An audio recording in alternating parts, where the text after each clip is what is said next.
अक्षदानत्रतो निधाय अपोपस्पृश्य सकलीकृत्य सामान्यार्घ्यं संस्थाप्य तीर्थपात्रेऽस्मिन् गन्धं निक्षिप्य स्वाहा अहं सत्त्वषितत्वपरं तरिक्षसत्तोषावेदितद्दतिदिद्धिरो नतपरिषत्करसत्कृतसत्योम तदब्जातोजातृजारदं बृहत् स्वाहा महामात्रे नमः स्वाहा सर्वत्र महामारिदेव्येभ्यः स्वाहा सप्तत्रयं पुष्पा सर्वक्रम विशेष महादेव्यै नमः मूलमन्त्रै सह गायत्री मन्त्रै सह सप्तत्रयम् आहुति उक्त्वा विशेष होमद्रव्येण हुत्वा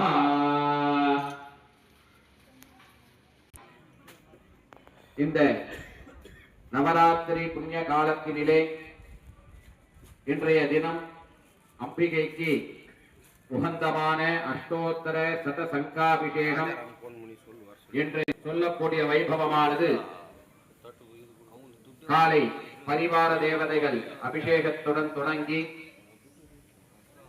இந்த நல்வேளையிலே அம்பிகைக்கு கலச ஸ்தாபனம் மற்றும் சங்குகள் வைத்து அம்பிகைக்கு உண்டான மூல மந்திரங்களிலும் அஷ்டோத்திரம் என்று சொல்லக்கூடிய நாமாவளிகளினாலும் அம்பிகைக்கு சங்கினிலே ஆவாகனம் என்று சொல்லக்கூடிய வகையினிலே அந்தந்த சங்குகளிலே அந்தந்த தேவதைகளை அம்பாளுடைய தேவதைகளை ஆவாகனமானது செய்வித்துள்ளோம். அதாவது ஒரு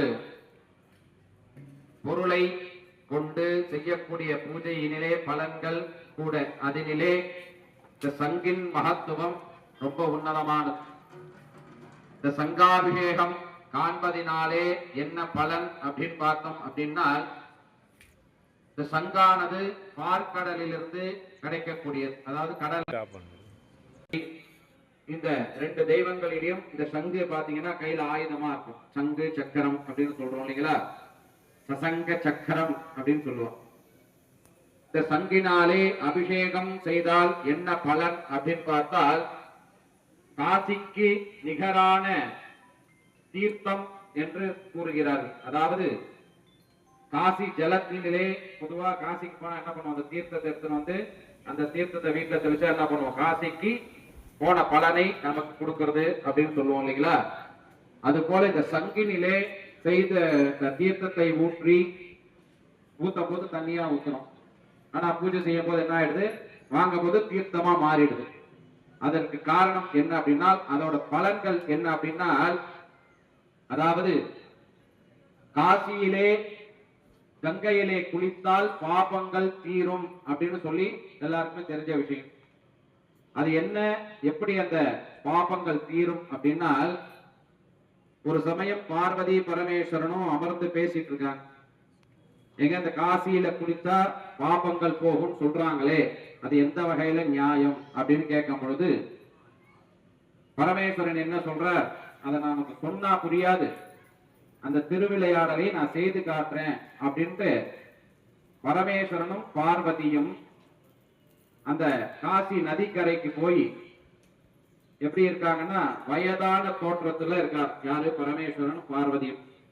நான் இப்ப வந்து காசி கங்கையில குதிச்சிருவேன், எனக்கு நீச்சல் தெரியாதுன்னு சொல்லு, என்னை யார் காப்பாத்துறாங்களோ அதுல ஒரு ட்விஸ்ட் வைக்கிறார். என்னன்னு, யார் ஒருவர் பாபம் செய்யாதவர்களோ அவங்கதான் என்னை காப்பாத்தணும் அப்படின்னு ஒரு ட்விஸ்ட் வைக்கிறார். அப்ப அந்த நதிக்கரையில இருக்கிறவங்க எல்லாம் போய் சிவபெருமான் கங்கையில குதிக்கிறார். அப்ப பார்வதி தேவி ஐயோ காப்பாத்துங்க, யாராவது காப்பாத்துங்க அப்படின்னா அப்ப எல்லாம் முன்வர போது பதில சொல்றான். என்னன்னு, யாருமே பாபம் செய்யாதவர்கள் தான் அவரை காப்பாற்றணும் அப்படிங்கிறான். எல்லாரும் முடிக்கிறாங்க. எல்லாரும் ஏதோ ஒரு வகையில பாபங்கள் செய்யணும், கண்ணுக்கு தெரியாத பாபங்கள், போயிட்டே இருக்கோம், பூச்சை மிதிக்கிறோம், கொசுவடிக்கிறோம், ஏதோ ஒரு பாபங்கள் தானே. அப்ப என்னடா இது இப்படி சொல்றாரே அப்படின்ட்டு அங்கிருந்து ஒரு அந்த ஊர்ல திருடக்கூடிய ஒரு திருடன் வந்து ஓடி போய் குதிச்சு காப்பாத்திடுறார். யார, பரமேஸ்வரனை. அப்ப வந்து கங்கைக்கு கூட்டிட்டு வந்த உடனே கேட்கிறா பார்வதி, ஏப்பா நீ எந்த பாவமும் செஞ்சது இல்லையா அப்படின்னு கேட்ட உடனே அதெல்லாம் எனக்கு தெரியாது, ஆசியில குளிச்சா பாபம் போகும் சொன்னாங்க, நான் குதிச்சுட்டேன். அப்போ அந்த எண்ணங்கள் என்னன்னால் நம்ம செய்யக்கூடிய ஒவ்வொரு எண்ணங்களும் கரெக்டா இருந்தா அந்த சுவாமியோடைய அனுகிரகம் நமக்கு கிடைக்கும் அப்படிங்கிறதுக்காக இந்த உதாரணம். அது போல இந்த சங்கிலே ஊற்றக்கூடிய ஜலத்தினிலே அம்பாளுக்கு அபிஷேகம் செய்து அந்த தீர்த்த பிரசாதத்தை நாம் உள்ளம் பொழுது அந்த பாபங்கள், நமக்கு கண்ணுக்கு தெரியாத பாபங்கள் எல்லாம் விலகறதா ஐதீகம். அதனாலதான் அந்த சங்காபிஷேகத்துக்கு அவ்வளவு ஒரு முக்கியத்துவம். பொதுவா வீட்டுல வந்து நம்ம பிறந்ததுல இருந்து கடைசி காலம் வரைக்கும் அந்த சங்குக்கும் நமக்கும் ஒரு பந்தம் உண்டு.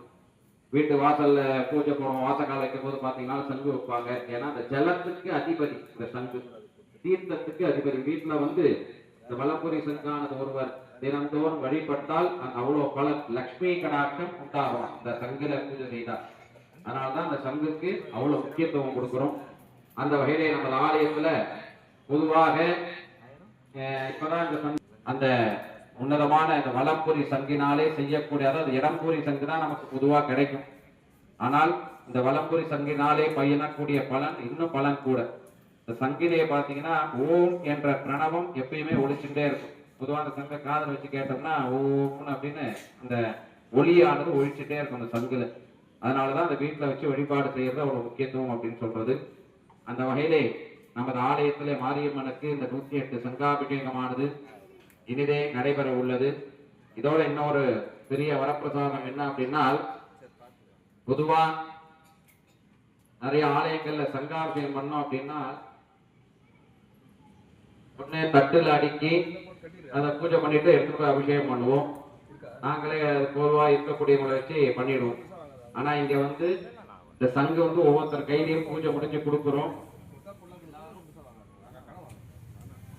எல்லாரும் என்ன பண்ணணும், எடுத்துட்டு போயிடக்கூடாது. ஏன்னா அப்புறம் கவர்மெண்ட் பதில் சொல்ல முடியாது. அதாவது கையில இப்ப சங்கு கொடுக்குறோம், இருக்கிறவங்களுக்கு எல்லாம் கையில எல்லார் கையிலும் ஒரு சங்கு கொடுக்குறோம். எடுத்துட்டு வந்து ஆலயத்தின் உள்ளே கொடுத்தீங்கன்னா பிரதட்சணமாக வந்து ஆலயத்துல கொடுத்துட்டு இந்த சங்குல இருக்கக்கூடிய பூவையும் அந்த தொன்னையில போட்டிருக்கக்கூடிய அரிசியும் அது உங்களை சார்ந்தது. சங்கம் மட்டும் கோயிலுக்கு சார்ந்தது. சங்க நீங்க கோயில கொடுத்துருங்க, அந்த தொன்னையும் பூவை நீங்க எடுத்துட்டு போகலாம். சங்க எடுத்துட்டு போயிட்டா அப்புறம் கோயில்ல தான் கேட்டு வாங்கிப்போங்க. ஆகையினால சங்காபிஷேகம்னா எல்லார் கையிலையும் கொடுக்கறதுக்காக இந்த ஏற்பாடு, வேற ஒண்ணும் கிடையாது. உங்களுக்கும் அந்த பலன்கள்லாம் கிடைக்கணும் அப்படிங்கிறது. பொதுவாக ஆலய வழிபாடு என்பது அப்படின்னு பாத்தீங்கன்னா ரொம்ப ஒரு முக்கியமான ஒரு வழிபாடுகள். ஆலயங்களிலே வழிபாடுகள் செய்வது